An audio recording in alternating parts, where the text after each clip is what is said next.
அரிசி கழுவுன தண்ணியை இது வரைக்கும் நம்ம வேஸ்ட் பண்ணியிருப்போம். இனிமே வேஸ்ட் பண்ணாமல் அதில் ரசம் செஞ்சு சாப்பிட்டு பாருங்கள், செம்ம டேஸ்ட்டாக இருக்கும். எப்படி செய்கிறதுன்னு பார்க்கலாமா?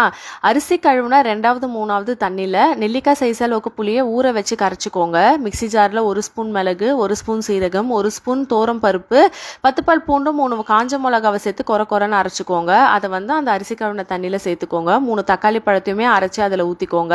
1/2 ஸ்பூன் பெருங்காயத்தூள், 1/4 ஸ்பூன் மஞ்சள் தூள், ரசத்துக்கு தேவையான அளவுக்கு உப்பு, 1 ஸ்பூன் சக்கரை சேர்த்து நல்லா மிக்ஸ் பண்ணிக்கோங்க. சட்டியில் எண்ணெய் சேர்த்து சூடானதுக்கப்புறம் கடுகு, காஞ்ச மிளகாய் சேர்த்து நல்லா பொரிஞ்சதுமே நம்ம கரைச்சி வச்ச ரசத்தை சேர்த்துக்கோங்க. புளிப்பு பேலன்ஸ் பண்ணுறதுக்காக உங்களுக்கு எவ்வளோ தண்ணி வேணுமோ அந்த அளவுக்கு நீங்கள் தண்ணி சேர்த்துக்கோங்க.